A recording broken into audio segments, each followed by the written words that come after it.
यह कहानी बेटी की विदाई की है। माँ अनबिस्को बेटी के रिश्तों पर तो बात होती ही है, पर बाप और बेटी का रिश्ता भी समुद्र से गहरा है। हर बाप घर के बेटे को गाली देता है, धमकाता और मारता है, पर वही बाप अपनी बेटी की हर गलती को नकली दादागिरी दिखाते हुए नजर अंदाज कर देता है।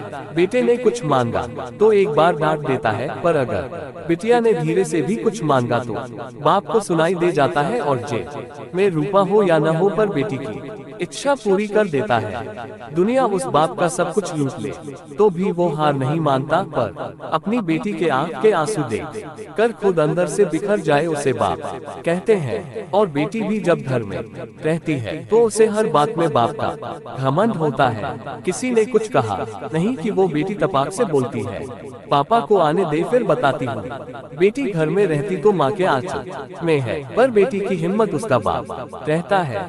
बेटी की जब शादी में विदाई होती है तब वो सबसे मिलकर रोती तो है, पर जैसे ही विदाई के वक्त कुर्सी समेटते बाप को देखती है जाकर झूम जाती है और लिपट जाती है और ऐसे कसके पकड़ती है अपने बाप को जैसे माँ अपने बेटे को, क्योंकि उस बच्ची को पता है ये बाप की है जिसके दम पर मैंने अपनी हक जिद पूरी की थी। खैर बाप खुद रोता भी है और बेटी की पीठ ठोक कर फिर हिम्मत देता है कि बेटा 4 दिन बाद आ जाऊंगा तुझको लेने, और खुद जानबूझकर निकल जाता है किसी कोने में, और उस कोने में जाकर वो बाप कितना फूट फूट कर रोता है ये बात सिर्फ एक बेटी का बाप ही समझ सकता है।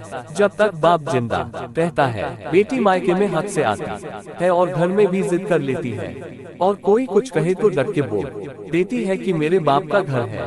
पर जैसे ही बाप मरता है और बेटी आती है तो वो इतनी चीत्कार करके रोती है कि सारे रिश्तेदार समझ जाते हैं कि बेटी आ गई है, और वो बेटी उस दिन अपनी हिम्मत हार जाती है, क्योंकि उस दिन उसका बाप ही नहीं उसकी वो हिम्मत भी मर जाती है।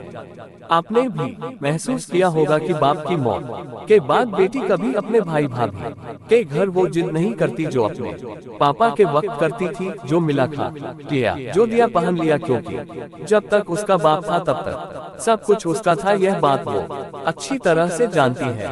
उम्मीद करते हैं कि ये कहानी पसंद आया होगा।